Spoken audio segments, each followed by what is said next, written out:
Hi, my name is Simon Ray, and I will present you this joint paper written with Harris Aziz titled Almost Group and the Free Allocation of Indivisible Goods and Chores.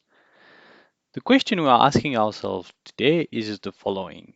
How can we define fairness criteria that apply to groups of agents in a context of a fair division of indivisible goods and chores? The idea is to extend the standard fairness criteria that usually are designed to apply for single agents. And to do so, we will extend the group fairness concept introduced by Konitzer et al. To the framework chore and goods division of Aziz et al. All right, let's start with a simple example. Consider the following setting with three agents and the allocation. We will talk first about envy-freeness. Envy-freeness is a fairness requirement that stipulates that it should not be the case that one agent envies the other, where envies mean that one agent would have preferred receiving what the other agent got. So starting with this example, we can draw the prefer relationship that links one agent to another agent if there's envy. So for instance, here the top agent would envy the bottom one, then maybe the middle one envies the top one, and so on and so forth.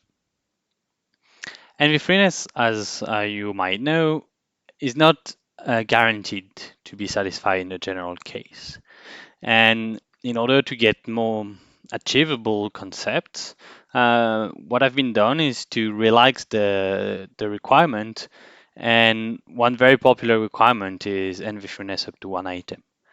And it requires that the envy can be eliminated by removing no more than one item from an agent's bundle.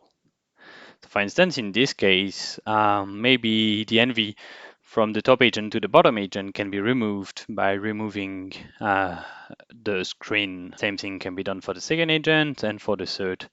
Not here that we can remove a chore from one agent's bundle. Now the question is, how can we do this for groups of agents? And the answer is that we basically do the same. We will say that an allocation is group envy-free if there are no two groups of the same size, such that one envies the other.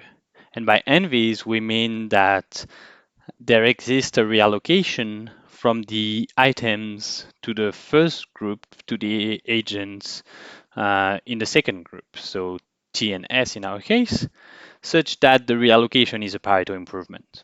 So we can make the envious group better off by taking all the items from the envied group and redistributing them among the agents within the envious group. And it must be a Pareto improvement, meaning that that every agent is weakly better off and at least one is strictly better off.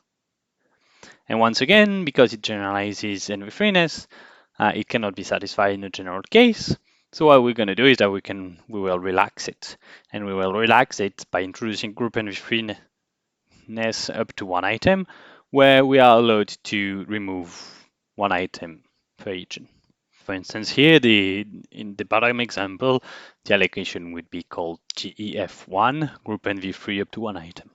And then the question is, can we guarantee that we will always find an allocation satisfying GEF1? And the answer we have so far for that question is that yes, we can under some circumstances. Typically, we know that we can find a GF1 allocation in polynomial time when the preferences are identical or when the preferences are ternary symmetric, meaning that for every agent, the preferences of a single item are in minus alpha I, 0 alpha I. So in these two cases, we have a polynomial time algorithm to find a GF1 allocation. We don't know yet in the general additive case. Another question is that of the complexity of the problem. And for instance, we show that checking whether a given allocation satisfies GEF1 is a co-NP-hard problem. All right, if you've liked this introduction, then please attend the session, attend the poster session, or read the paper. Thanks, bye.